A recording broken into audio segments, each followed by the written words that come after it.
뉴코리아 시네마 주도할 신인 감독들의 활약 기대. 남북한 복원 고전 영화 전 세계인들에게 보여주고 싶어. 오석근 영화진흥위원회 위원장, 서울연합뉴스, 김은주 논설위원. 세계적으로 한국 영화의 위상이 높아진 것은 사실입니다. 현 상태에 안주하지 말고 새로운 한국 영화를 주도하는 작품이나 감독이 나와야 합니다.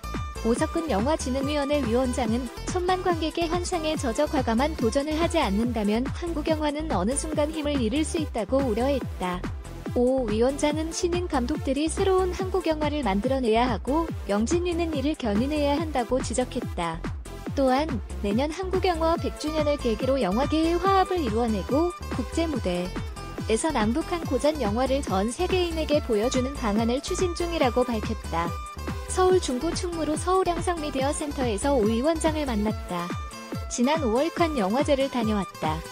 칸 영화제에서 느낀 한국 영화의 국제적 위상은 지난 20년간 임권택, 이창동, 홍상수, 박찬욱, 봉준호, 김기덕 감독 등이 해외에서 한국 영화의 위상을 높였다.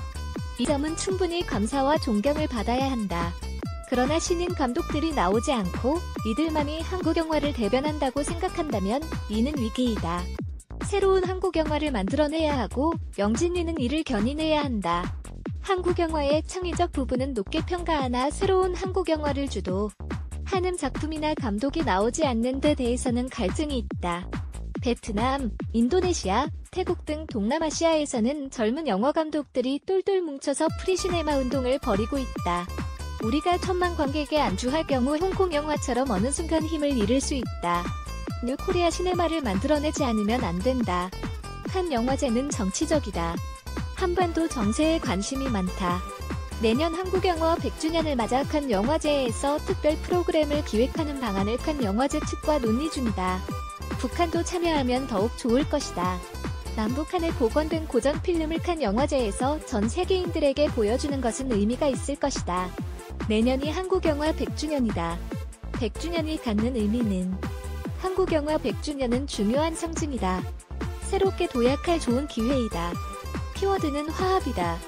100주년 사업에서 원로 영화인들과 젊은 영화인들이 갈등을 풀고 화합하도록 해야 한다. 우선 한국 영화사에서 중요한 고전 영화를 발굴, 복원하는 것이 중요하다. 북한도 함께하면 좋겠다. 월북 영화인을 포함해서 주요 영화인들을 재조명한다. 한국 영화 100년을 맞는 이 시점에서 우리 영화인들의 복지와 작업 환경을 살펴봐야 한다. 영화인들의 생활이 매우 어렵다. 천만 영화라는 환상에 가려져 실상이 드러나지 않았다. 100주년이라고 해서 행사만 할 것이 아니라 영화인 복지 문제를 공론화하고 싶다. 영화 관객 견이혁명 시대이다. 그런데 이것이 맥시멈이다. 인구도 줄어드는 상황에서 미래 관객을 확보하지 않으면 한국 영화는 사양길로 들어설 수밖에 없다. 가장 좋은 방법은 초중고교에서 영화가 정규 과목에 들어가는 것이다. 현실적으로 힘들면 방과 후 프로그램에 넣는 방안을 연구해야 한다. 지자체와 함께 할 수 있는 관객 개발 프로그램을 생각해 볼 수도 있다. 영진위가 문화예술계 블랙리스트 집행기관 노릇을 한 데 대해 공식 사과를 했다.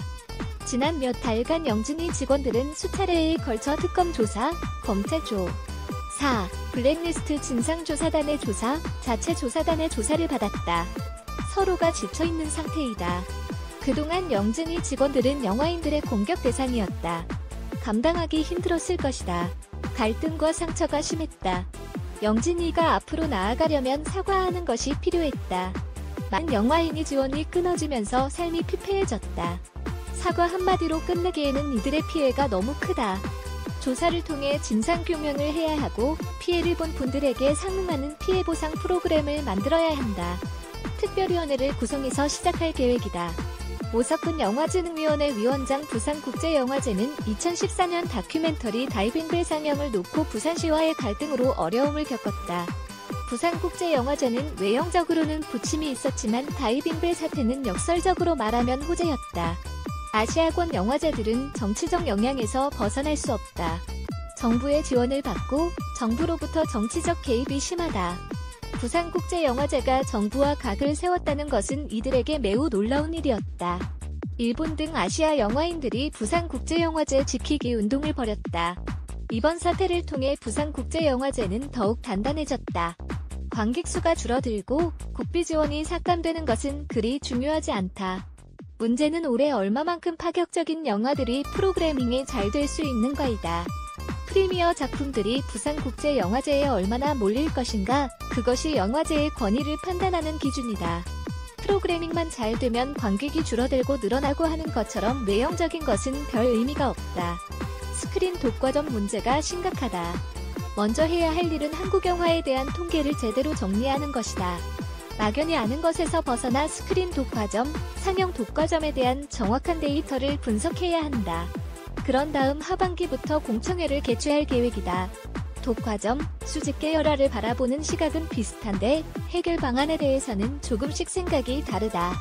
이를 하나로 묶어 영진위의 공식적인 입장을 정할 것이다. 영진위는 영화인들의 입장에서 태도를 정해야 한다. 세 번째가 법 개정이다. 이를 위해 논의구조를 만들고 여론화해야 한다. 영진위가 할 수 있는 부분은 여기까지이다.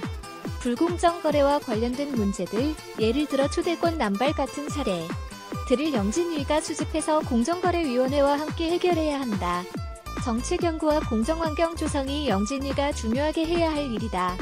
다양성 영화진흥 방안은 대기업에서 만드는 영화 말고 20억 원에서 50억 원 정도의 예산으로 제작한 규모는 작지만 작품성이 있는 영화를 다양성 영화라고 한다면 우리나라는 잘 만들 수 있는 환경은 된다. 시간을 갖고 다양한 기획 개발을 할 수 있도록 예산을 배정하고 투자를 받을 수 있도록 투자 환경을 조성하겠다. 국내 극장 상영까지는 장담할 수 없으나 해외에 소개하는 것은 적극적으로 돕겠다. 국내 영화제 프로그래머들과 협력해서 해외 영화제에서 한국의 다양성 영화가 초청받도록 하거나 해외의 한국문화원에서 상영되도록 지원하겠다. 영화계도 미투 운동에서 벗어날 수 없다. 어떻게 대응하고 있는가? 성폭력 근절을 위한 상설기구인 한국영화성평등센터 등등을 만들었다. 개소식에서 배우 문소리 씨가 우리 모두 방주자다라고 말했다. 그 말에 동의한다. 영화계는 그 부분에서 벗어날 수 없다. 일부 영화인들의 경우 인식 자체가 안 돼 있다. 처절하게 반성하고 있다. 현장 방주자로서 책임을 져야 한다. 부단히 교육해야 하고 현장에서 끊임없이 환기해야 한다. 새로운 문화를 만들어야 한다.